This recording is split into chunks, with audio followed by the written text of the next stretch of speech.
Well, there you have it, Packer Nation. Another week of football is in the books as the Packers take this game at Lambeau by a score of 21-16 over the Minnesota Vikings. This at times was not an easy game. It was another hard-fought game where it came down almost to the wire and at times it got ugly, but we pulled through, and it's another huge win against a division rival. And I'm just really happy that this team was able to pull this one off and come out 2-0 to start. Some big takeaways from this game was that how well this offense started out in the first quarter. This team just came out firing on all cylinders, where it was a lot of running backs. Our running backs were getting carries and catches, with the first one being a touchdown pass from Aaron Jones to Jamal Williams that went for 15 yards. And then there was the deep pass to start off right off to start in the game, where Aaron threw that nice, beautiful strike to Davante Adams for a big gain on first down. And that was the big story. That was the big thing that worked out for this offense, was running the ball, throwing some passes to running backs, and the deep throws to Davante Adams.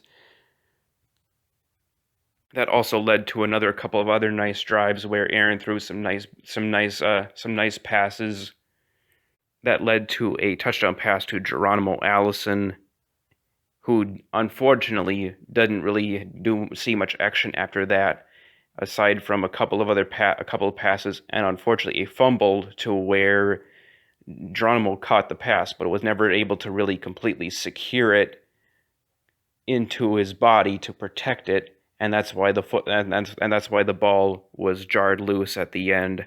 So that's not his fault. That was more of the Vikings defense making a play. And Aaron Jones obviously had a really good game, 116 yards on the ground and a 2-yard touchdown, and that's what made it 21-0 to start. And that was his final stat line. And Aaron Rodgers' final stat line: 22 completions out of 34 attempts for 209 yards and 2 touchdowns. Yeah, it's by a stat line, it's not bad, but after the first quarter, this offense just kind of stopped. It kind of started to sputter, but a lot of that had to do with the genius of Mike Zimmer, who was able to make adjustments and figure out a way to be able to stop the deep game, cut down on the catches to Davante. Other receivers weren't really doing much. Geronimo Allison didn't do much of anything after that. Marquez Valdes-Scantling wasn't much of a factor. Jimmy Graham and all the other tight ends were not a factor. Jimmy didn't get a single catch in the game.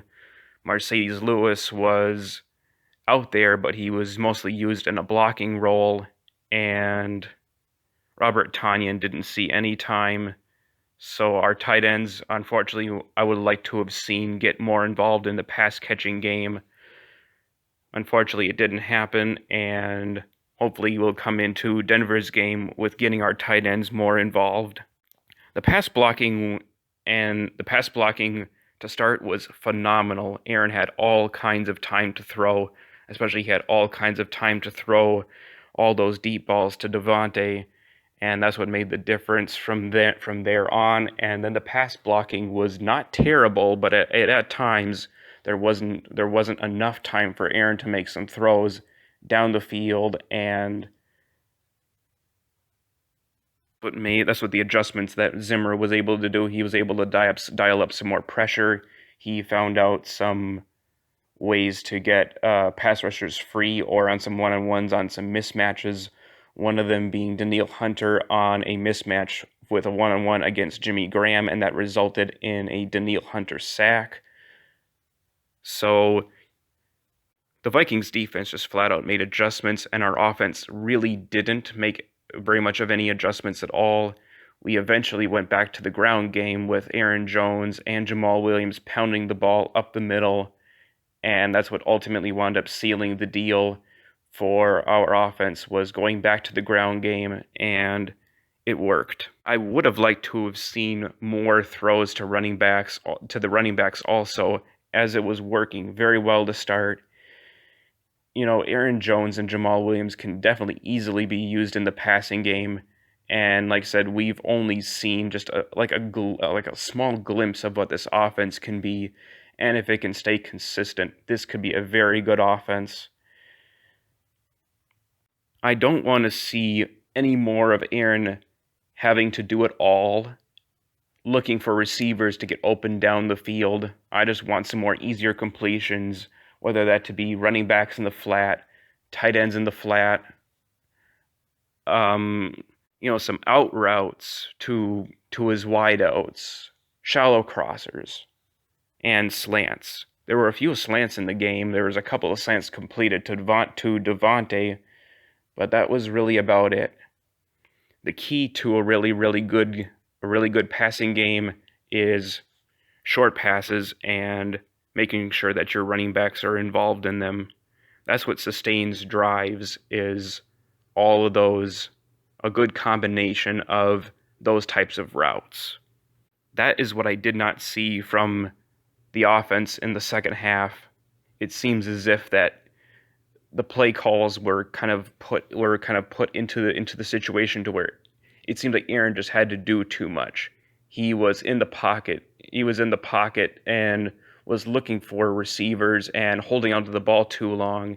And unfortunately, he did take a couple of unnecessary sacks in the game, and that's why our drives stalled. That's just something that Matt and the guys can get together and work on for the next upcoming game against the Broncos, as the Broncos do have two dynamic pass rushers coming off the edge in Von Miller and Bradley Chubb. I would focus solely on a very quick passing game, and that's what this team should do going forward. Quick passes to receivers, tight ends, running backs, you name it. Fullback. Why not get Danny Vitale involved in some passing? We do have a pretty good pass-catching fullback in Danny Vitale, by the way. As for the defensive side of the ball, for the most part, I really liked what I saw out of our pass rush. The pass rush was very good. Guys were getting pressure in Kirk's face almost all game long, and to start, Kirk only completed 4 of 14 passes, and one of those was a really lucky, super lucky flick to Chad Beebe, and that went for 61 yards. And then after that, the Minnesota Vikings were able to sustain a little bit of a rhythm in the passing game, but before that, there was no rhythm at all. The Packers' pass rush was getting to Kirk, and the receivers, Adam Thielen and Stephon Diggs, were non-factors before that point, and so huge props to the defense for being able to do a very good job of clamping down for the most part on the Minnesota Vikings passing offense. And as far as the run defense go, Dalvin Cook was just absolutely unstoppable.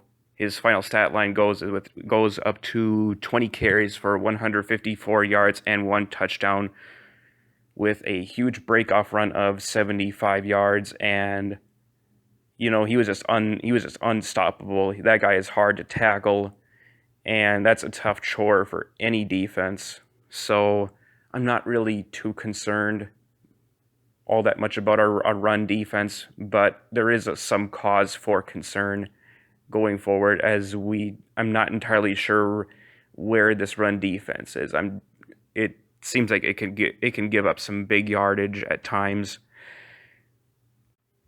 So huge shout out to the defense for doing a pretty good job in this game. The defense was, for the most part, keeping the Minnesota Vikings offense to just 16 points, and that was what ultimately wound up winning the game for us again, was the fact that our defense has been able to bail out our offense after being stagnant and not sustaining drives. So that leads me to the game balls. The game balls go to these 3 guys. The first one goes to Mike Pettin for a really good job of having our defense completely play pretty well and was able to ultimately keep us ahead and keeping the Vikings from ever taking a lead. The second game ball goes to Aaron Jones for an outstanding job and for having a really good bounce back game after having a disappointing one against the Chicago Bears. So, huge shout out to Aaron Jones. And the third and final game ball goes to Davante Adams for a job well done of being really the only receiver to be reliable for Aaron, who caught some of those nice deep balls to begin with and made a clutch catch to help seal the game for the Packers to be able to pull this game off with a close 21-16 game against the Minnesota Vikings. So that is going to do it for this video. I'll catch you guys later for another future Packer video. And remember, the Bears still suck.